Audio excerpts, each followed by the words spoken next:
नमस्कार, मैं खुशी और आप देख रहे हैं प्रॉम्प्ट टाइम न्यूज। आइए नजर डालते हैं आज की बड़ी खबर पर। उत्तर प्रदेश के जनपद मैनपुरी से फरतपुर रोड पर स्थित संत विवेकानंद इंटर कॉलेज के प्रबंधक सत्येंद्र यादव व प्रिंसिपल कमलेंद्र यादव से कॉलेज की व्यवस्थाओं को लेकर व बच्चों की शिक्षा को लेकर खास बातचीत। तुम्हारे माइक तो आई नहीं है। जी नमस्कार सर। सबसे पहले तो सर मैं आप लोगों का परिचय जानना चाहूँगा। क्या नाम है आपका, कहाँ से बिलोंग है आप, और विद्यालय का नाम क्या है, कितने समय से स्थापित है, किस तरह की अपने विद्यालय व्यवस्थाएं हैं, किस जगह पे स्थित है, इसके बारे में हमें और हमारे दर्शकों को थोड़ा सा बताएं। फिर उसके बाद हम आगे की स्टडी के बारे में बात करते हैं। मेरा नाम कमलेंद्र सिंह यादव जी। यहीं पास में एक गांव है चंद्रपुर जी।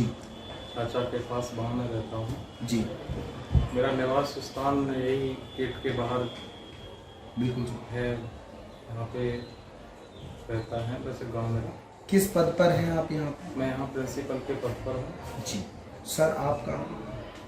मेरा नाम सत्येंद्र सिंह यादव है। जी। गांव मेरा प्रालिज बास है गाँव पर। जी। हाल निवासी तहसील के पीछे सरनगर कॉलोनी। जी सर। जी। इस विद्यालय का नाम संत विवेकानंद इंटर कॉलेज है। जी।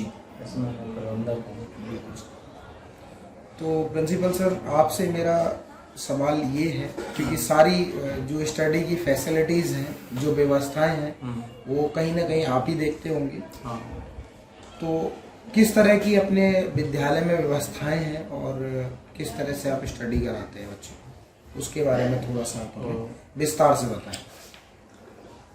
एक्चुअली यदि हम स्टडी की बात करें और उसकी स्ट्रेटेजी की बात करें तो मुझे चेंजिंग करने में बहुत आनंद आता है। चीज़ों को लागू अप्लाई करने, नए नए चीज़ों को अप्लाई करने में और उनका रिजल्ट आने के बाद फिर नई चीज़ें अप्लाई करने में। जी। तो मैं ऐसा कंटिन्यू करता हूँ जी। और उसका परिणाम है कि हमारे हाई स्कूल में 90+, इंटर में 90+ बच्चों का स्कोर रहता है बोर्ड में। जी। बहुत अच्छा यूपी बोर्ड का रिजल्ट रहता है, 100% बच्चे पास होते हैं। और हमारा जो सेंटर होता है जी, वो भी हमेशा से सरकारी स्कूल्स में जाता है, मैनपुरी सिटी में। बिल्कुल सर। तो ओरिजिनल बच्चे पास होते हैं। जी। कितने बच्चे अभी वर्तमान में अपने विद्यालय में प्रेजेंट में अभी लगभग 1200 से ज़्यादा बच्चे एडमिशन ले चुके हैं और एडमिशन चालू है अभी। जी। एडमिशन चल रहे हैं। जी। और रही बात स्टडी की, हम कैसे करवाते हैं, जो प्रश्न पूछा जी, उसके लिए मैंने सिद्धांत अपनाया है जी, कि करो और करवाओ। बिल्कुल। मैं सिर्फ करवाता नहीं हूँ, मैं करके करवाता हूँ। खुद करता हूँ, उसके बाद करवाने पे भरोसा करता हूँ। बिल्कुल। तो जो भी हमारे पीरियड्स होते हैं, मैं कहाँ समझ रहे हैं इस बात? जी। आप टीचर्स को किस तरीके से ऑब्जर्व करते हैं, क्योंकि सभी टीचर भी एक जैसे नहीं होते हैं। कई टीचर ऐसे होते हैं, जैसे आप सैलरी बेसिस पे टीचर्स को रखते हैं, तो वो अपनी रेस्पॉन्सिबिलिटीज को बखूबी नहीं निभाते हैं। कई टीचर्स ऐसे होते हैं। एक्चुअली पहली तो चीज, first of all sir, questions complete होने दीजिए। तो उनको आप किस तरीके से गाइडेंस करते हैं, किस तरीके से मैनेज करते हैं? क्या मीटिंग स्लॉट्स होते हैं आपके?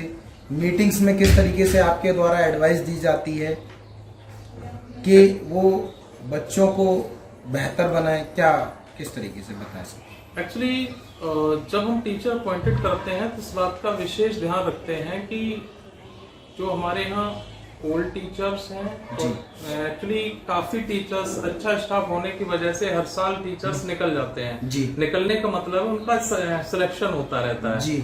लेकिन काफी अनुभवी टीचर जो उनकी एज लिमिट पूरी हो चुकी है, जी, तो ऐसे टीचर्स को हम सीनियर टीचर्स का दर्जा दिए हुए हैं। और जितने भी न्यू टीचर्स हम अपॉइंटेड करते हैं जी, सबसे पहले उनसे ये कहते हैं सीनियर टीचर है, उनको उस तरह से आपको ट्रीट करना है। ब्रीफिंग भी होती है टीचर्स की? हाँ वो होती है।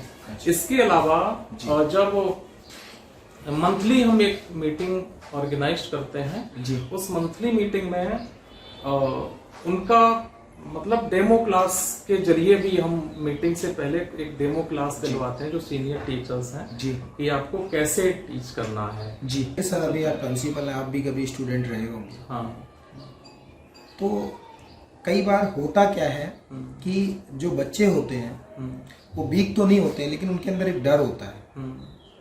टीचर को लेके डर होता है, प्रिंसिपल को लेके डर होता है, या कोई अदर सब्जेक्ट। हाँ, तो उस डर को आप किस तरीके से खत्म करते हैं, क्या एडवाइस देते हैं टीचर्स को? एक्चुअली वो होते नहीं है वीक, बट उनका डर उनको वीक बनाता है, तो उसके लिए क्या स्ट्रेटेजी आप यूज करते हैं? एक्चुअली ऐसा है, मेरा टीचर से साफ कहना है जी कि जब तक आप क्लास में हैं जी तब तक आप टीचर नहीं, बच्चे के फ्रेंड हैं। जी ड्यूरिंग द टीचिंग जी बच्चे को इतना मतलब सहज होना है क्लास में, जी आपके द्वारा सहज रखना है कि बच्चा अपने जी बच्चे व्हीकल से भी आते हैं, जी। तो जो बच्चे पहले आ जाते हैं उनके लिए एक्स्ट्रा क्लासेस की व्यवस्था है हमारे यहाँ। जी जो बच्चे बाद में जाते हैं छुट्टी के बाद, जी। उसके लिए क्लासेस की व्यवस्था है। जी कमजोर बच्चों के लिए अलग से व्यवस्था है। जी इसके अलावा जी सपोज दैट किसी सब्जेक्ट में कोर्स नहीं हो पा रहा है, जी किन्हीं कारणों से बच्चे कमजोर हैं, उसको जल्दी करवाने में कवर अप नहीं कर सकते हैं, जी तो उस सब्जेक्ट की विशेष कक्षाएं भी हम अलग से संचालित करते हैं। इस तरह से अपनी स्ट्रेटेजी को अपना करके बच्चों को, जैसा कि आपने हमें बताया कि आपके यहाँ जो बच्चे हैं वो 1200 प्लस हैं। हाँ ठीक है, तो 1200 प्लस मीन्स ठीक है। हाँ। अब जो 1200 बच्चे हैं, मैं समझता हूँ सभी बच्चे एक जैसे नहीं होते हैं, कोई परफेक्ट होता है, कोई वीक होता है। तो वीक बच्चों को किस तरीके से आप कैच करते हैं, उसके लिए क्या स्ट्रेटेजी है आपकी? एक्चुअली हमने प्लानिंग किया है जी काफी क्लासेस में हमारी 2 सेक्शंस हैं। जी जो 2 सेक्शंस हैं उसमें मैंने 2 कैटेगरीज में उन बच्चों को डिवाइड किया है। जी कुछ बच्चे जो हायर लेवल के हैं उनको अलग क्लास में रखा है, लोअर लेवल के बच्चे हैं उनको हमने लोअर लेवल में रखा है। साथ ही कुछ बच्चों को उसी जैसे लोअर क्लास के बच्चे हैं, थोड़ा उनका बैकग्राउंड लो है जी, तो उनके साथ हमने कुछ अच्छे बच्चे भी बिठाता हूं मैं जी, ताकि एक तो वो टीचर उनको देख करके पढ़ा सकें जी। और जो दिक्कतें आए वो बच्चे आपस में डिस्कशन करके उसको बच्चे से भी पूछ सकें, क्योंकि मैंने ये नोटिस किया है जी टीचर से ज्यादा जी। बच्चे यदि क्लास में अच्छा बच्चा है उससे समझ सकता है। बिल्कुल अपने इस कैरियर में मैंने मन में जो क्वेश्चन आ रहा है जी, उसको उसको पुट अप कर सके।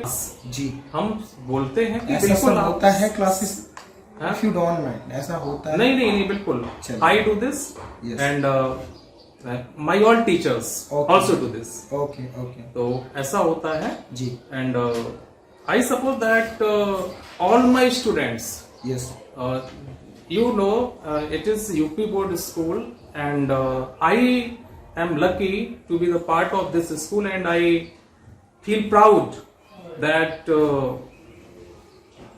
I have a so number of students in this competitive time. Yes इस competitive time में हमारे पास इतने सारे students हैं definitely and this gathering is also due to the students. It is also a very proudful moment for me, proudful event for me. Yes मतलब ये मेरे लिए नहीं है। अब कहीं पर भी आपने इसका होर्डिंग नहीं देखा होगा स्कूल का, कहीं पर भी एक भी, शायद मैं डिस्ट्रिक्ट मैनपुरी का, it is the first school that has no hoarding anywhere. जी कहीं पर भी इसका एडवर्टाइज नहीं है। जी the gathering is only for due to students. जो गैदरिंग है वो सिर्फ स्टूडेंट्स की वजह से है, जी। Because they take the school as a temple. Okay वो स्कूल को एक मंदिर मानते हैं और ये सब इसीलिए है कि हम लोग उनके साथ फ्रेंडली काम करते हैं। कोरोना टाइम में भी आपका विद्यालय यहाँ पे था, और किस तरह की सिचुएशंस, किस तरह के क्राइसिस आपने फेस किए हैं, बच्चों की शिक्षा पर क्या प्रभाव पड़ा है, उसको किस तरीके से आप लोगों ने रिकवर किया है, उसके बारे में थोड़ा सा सही बात तो यह है ब्रीफ कि करें। ये तो बहुत एक मतलब that was black year for me, that 2 years were बहुत ब्लैक बड़ी- years to me, not me schools but के लिए एक बहुत बड़ी त्रासदी थी। हाँ, त्रासदी थी। जी बट उसमें जैसे हो सका ऑनलाइन के माध्यम से, जी जब जब सरकार ने छूट दी तो तुरंत क्लासेस को अरेंज करके पूरी सेफ्टी के साथ जी हमने जितना भी हो सकता था जी। उतना प्रयास किया। जी साथ ही हमारा तो बहुत बड़ा लॉस हुआ, जी जितना भी कोरोना पीरियड था, जी सबसे बड़ी बात शायद डिस्ट्रिक्ट मैनपुरी में बहुत उतना प्रयास किया। जी साथ ही हमारा तो बहुत बड़ा लॉस हुआ, जी जितना भी कोरोना पीरियड था, जी सबसे बड़ी बात शायद डिस्ट्रिक्ट मैनपुरी में बहुत कम स्कूल होंगे, जितना भी एक्चुअली मेरा स्कूल एक ऐसे संत के नाम पर स्कूल है जी जो इंडिया में नहीं बल्कि वर्ल्ड में पूजा जाता है। बिल्कुल सही बात।